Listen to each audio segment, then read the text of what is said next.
Hey, Balmudo! Hey, man, that's the guy who decked me. It's him. It's him.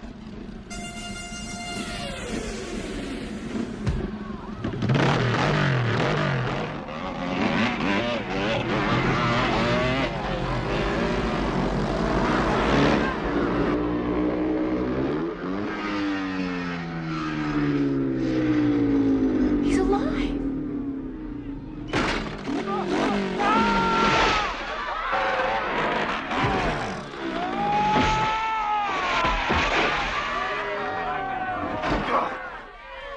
What's wrong with you guys, man?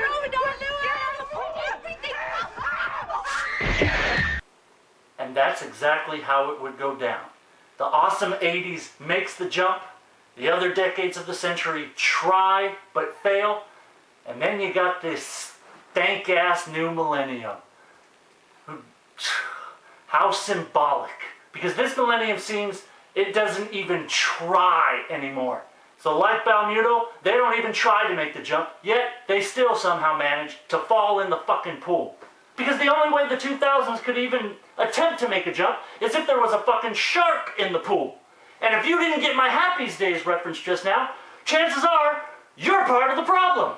The 2000s with your fucking Obama, Biden, your John Cena, your Kardashians, your Honey Berber, your Kanye West, your autocorrect, your fucking Ben Affleck as Batman.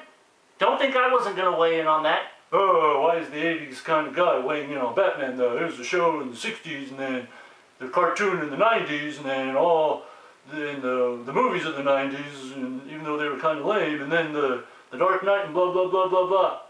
Hey, Michael Keaton was Batman in 1989. And that's why today's battle, not just because it's the big 1-0, 10th episode, but that's why today's battle is the 80s versus the 80s, which we'll get to in a little bit. Because on behalf of the 80s, I gotta say, other decades, it's getting a little tiresome kicking your fucking asses. So we're just gonna go head to head, 80s and 80s.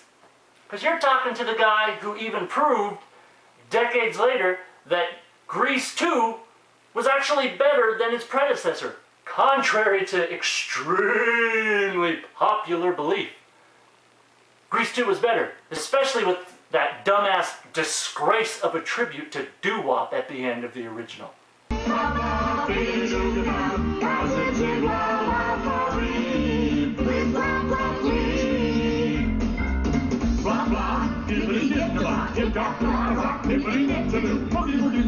Stop! Where's Roger? I left in the middle of the song. It turned into all gibberish and I won't be a part of it. But, before we get to that, I've got another Ghosts and Goblins update for you. I know I had a lot of new toys like my cool Nintendo wallet, but I've got City of Things this time.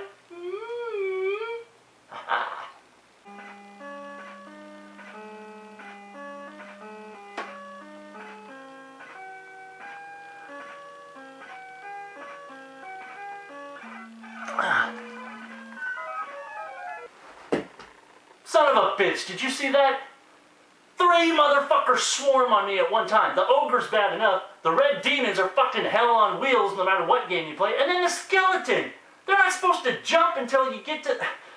What the fuck? Huh. Hey, I still got up higher though. New personal best. Now, while I'm at it, since this is the milestone 10th episode, why don't I pay homage to a previous episode of mine, and let's go back and take another look at Super Ghosts and Goblins. Well, Super Ghouls and Ghosts anyway, whatever the fuck. It's pretty much, it's the same damn thing, it's a sequel.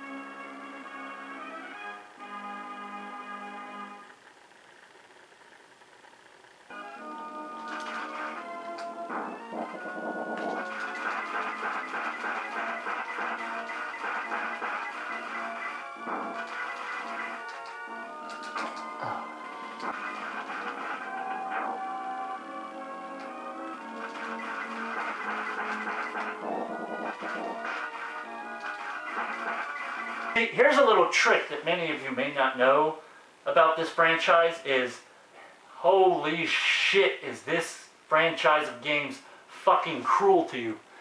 If in fact you beat the infamous Tower of Hell on the original Ghosts and Goblins, which I have yet to do, I'm still on my first way through. Yes, because you have to go through it twice.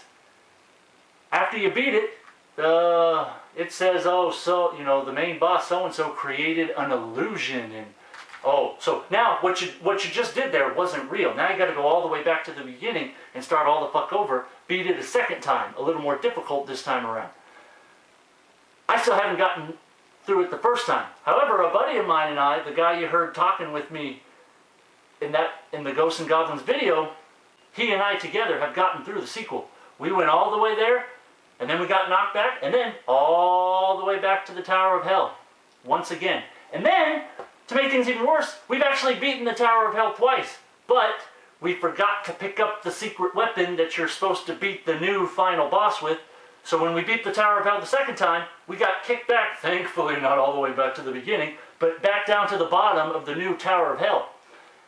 And here is the difference. Here's why the new Ghosts and Goblins, once again, pisses me the fuck off, and why the 80s version kicked its ass. While the 80s version is ridiculously hard, the second one, at least they say, oh, your satanic opponent made you suffer a delusion, and it's a blah, blah, blah.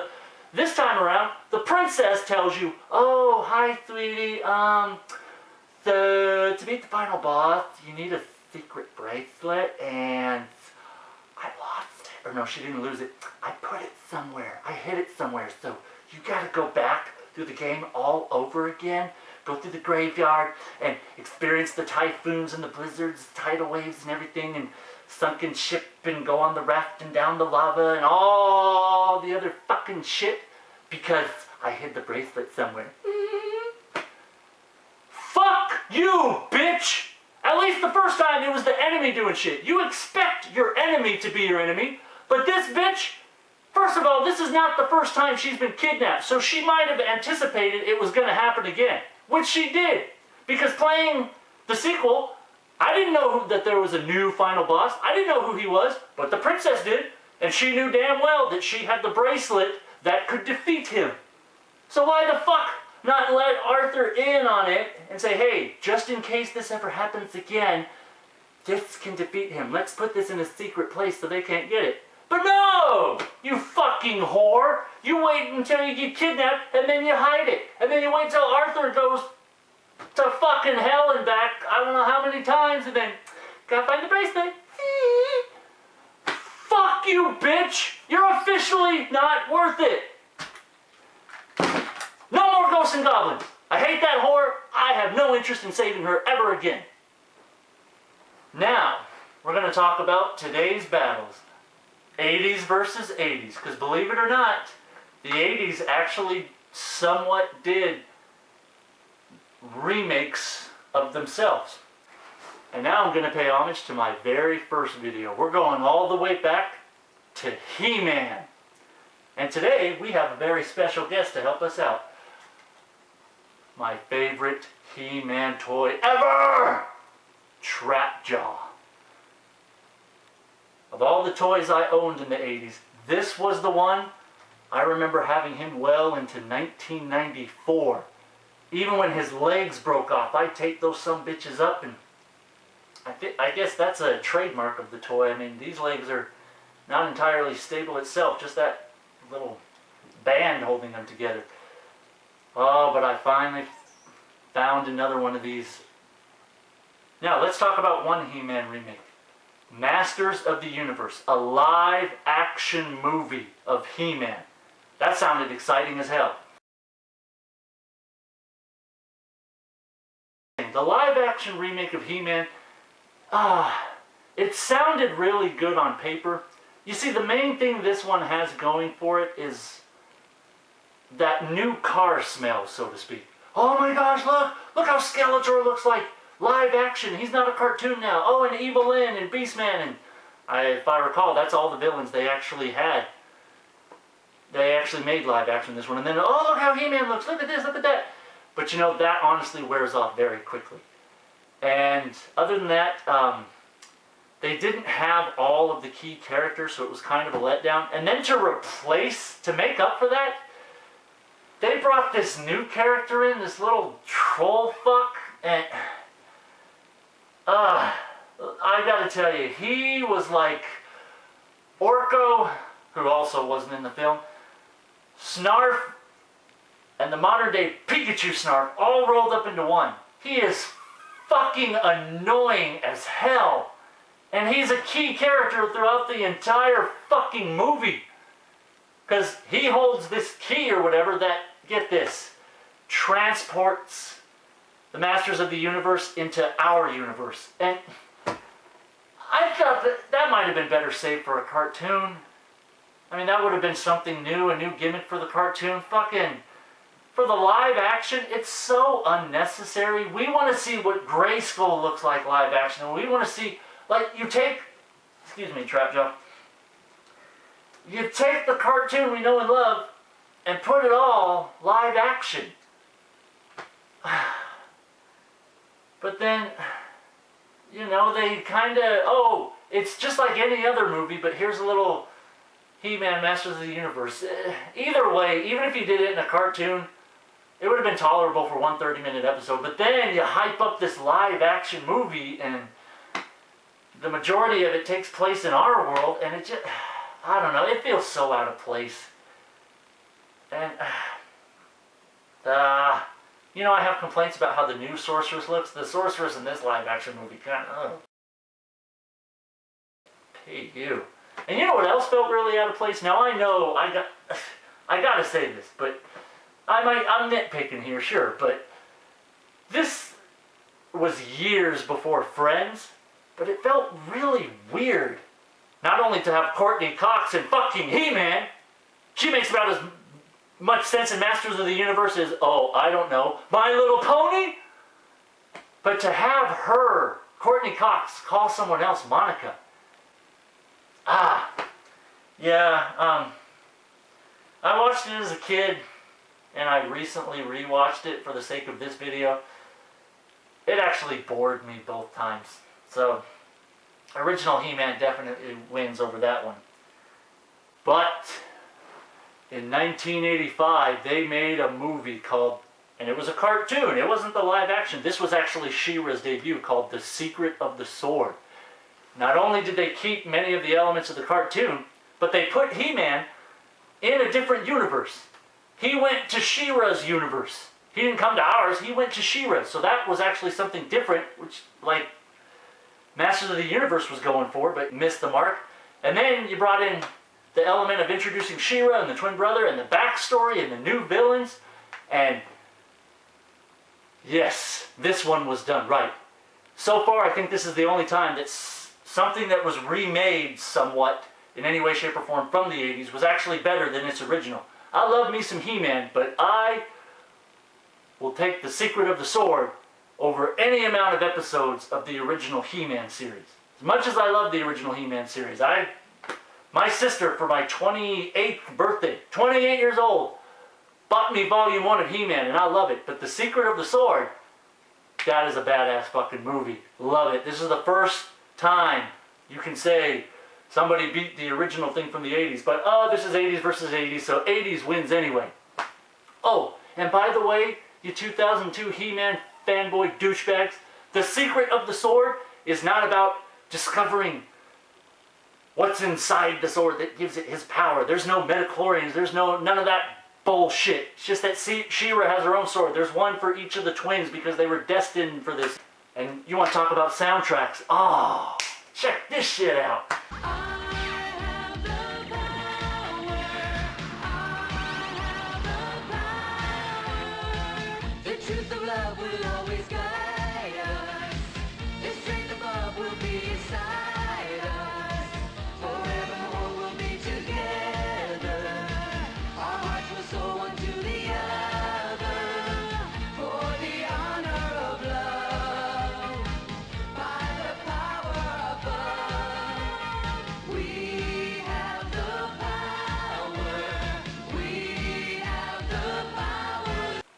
Yes! Oh, love this movie.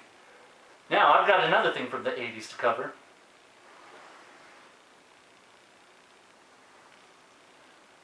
But for the first time in 80s kind of guy history, we're going to go to commercial break. Yeah, so please enjoy a word from our sponsor.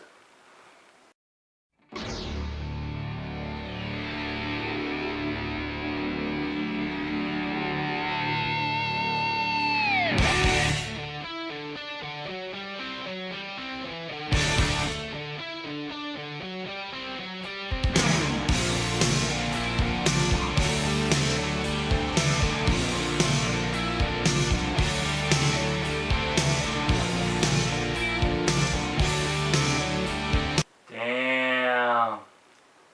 Yeah, that's pretty much going to be the greatest novel of all time. And without further ado, hang on. Remember what I told you about new toys? This is what texting would look like in the 80s. Anyway, we'll get to this in a second. Now for our second battle from the 80s. You might have noticed my new background here. Garbage Pail Kids. Now these are like my She-Ra. These aren't the originals. I'm sure, like me, most of you lost your Garbage Pail Kids because they used to be stickers and you'd stick them all over on everything and then you'd throw whatever it was away by the time you got to whatever age. But thank the Lord above, after all these new shitty Garbage Pail Kids they released that have Facebook pages and bullshit, here,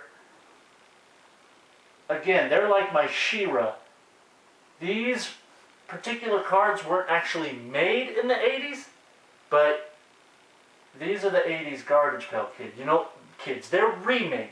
For example, you know, my She-Ra, that's the original She-Ra. Thankfully, as far as I know, they didn't try to remake her like they did the He-Man saga, which is why, in spite of Supergirl's presence, I actually bought the She-Ra one. I won't buy any others because they all look like the new fucking He-Man characters, including the ass-face Merman versus Aquaman. But now it's like you got all your old 1985 Garbage Pail Kids enshrined in chrome, and I absolutely love this. Kudos to them for making all this in this modern day age. The only problem I have with it is, which is also nostalgic in its own way, is they are releasing these Garbage Pail Kids in series. I hope they continue with the other series like they did in the 80s. This is series 1. So out of the hundreds of Garbage Pail Kids they actually made, this series only has 40-something of them. So, as of yet, I don't have a chrome card of my all-time favorite Garbage Pail Kid, Handy Randy. Oh, that's nasty. Now, as awesome as these were, it's probably no surprise that eventually they made a Garbage Pail Kids cartoon, which in my opinion sucked, and they also made a Garbage Pail Kids movie.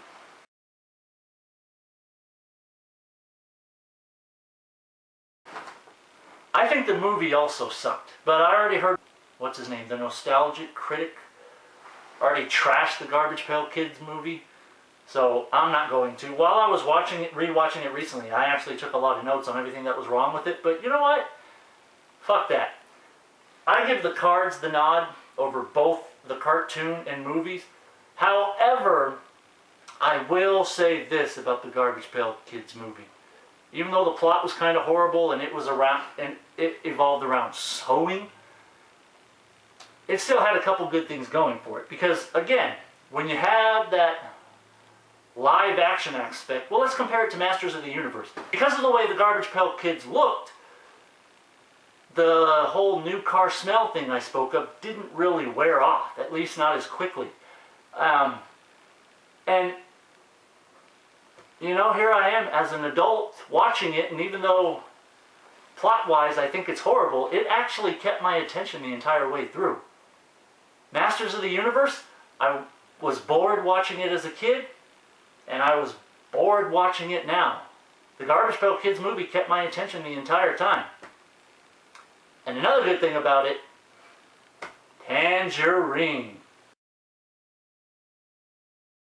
As a really hot 80s chick, even if the plot sucks and it's over the top cartoonish for the kids and There's not a good classic 80s song. The songs in these ones sucked, what few songs there were, but Tangerine, in spite of her turning into a double-crossing two-faced villain, she was hot.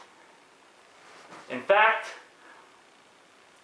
in honor of my milestone 10th episode, I'm going to give Tangerine the bronze medal for hottest chick of the 80s. Believe it or not, the silver medal goes to Phoebe Cates. Angry Kevin Klein, damn, this is a milestone episode. The double digit, the big 1-0, number 10. You really fucking enjoy interrupting my shit and pissing me off, don't you? Asshole. Anyway, it may come as a shock to you that I gave Phoebe Cates the silver medal because although she was hot and in the 80s, you know, she had the hair, but she didn't really, like, comparing her to Tangerine, she didn't really have the 80s look that we all know and love. So, based on that criteria, my number one gold medal winning hottest 80s chick is...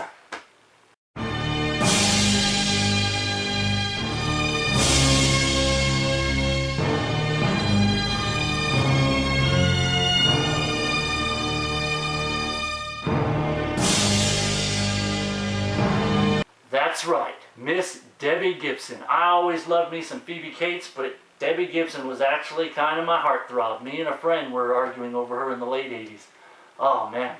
And you see, another thing the Garbage Pail Kids movie had going for it was Wendy Winston. My God, do you know how taboo farts were at that time? Farting in a movie? Oh my, think about the 90s. Problem Child 2. The kid farts in front of his principal, and a year later, when they have the world broadcast premiere, they change the fart to a burp. And in typical dumbass 90s fashion, Booger Man, a great video game. But think about this, and this is no joke here. You can't make this stuff up. His name is Booger Man. His arch nemesis is the Booger Meister. They both flick boogers. He's got enemies that are bouncing boogers. He's got pus creatures.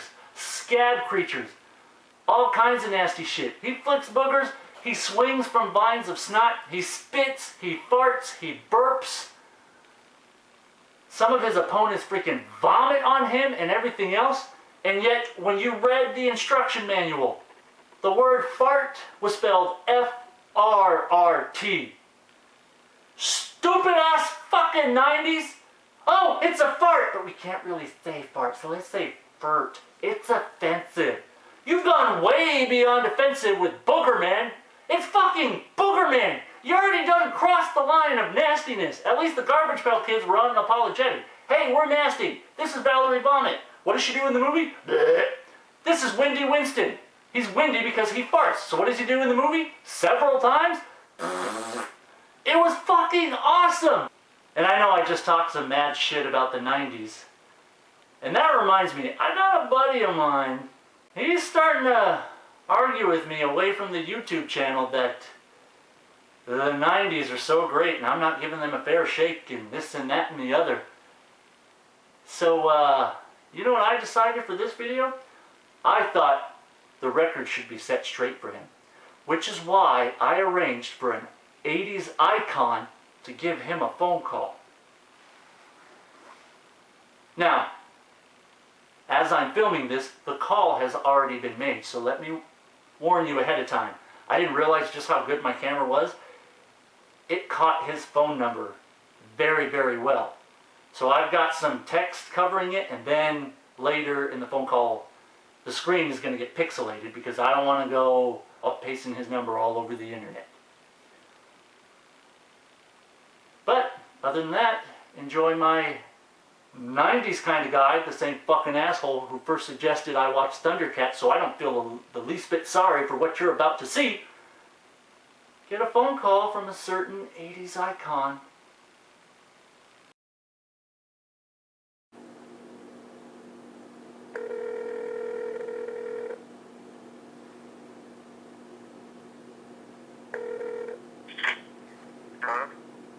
Hello? Hello?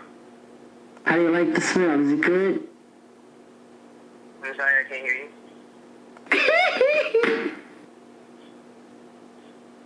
Hello? One time I asked to use the restroom. It was stunk so bad. There was doo-doo and feces thrown all over the walls. I still can't understand you. Can I stay with you tonight? Who is this? Macaulay Culkin. I think you have the wrong number. No. Hello?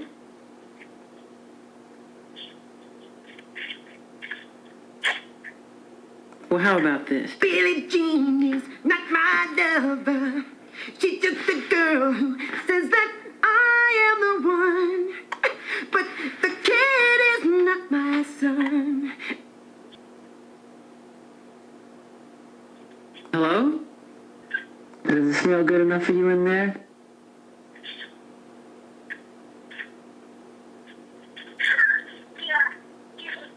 I'm done. So long. Oh, and before I forget, the results of the poll from my last video. I will always be a firm believer that 1986 was the greatest year to be alive, all around in general. But you, the fans, have decreed that the music of 1987 is slightly superior to that of 1986. Thanks for voting, and thanks for watching.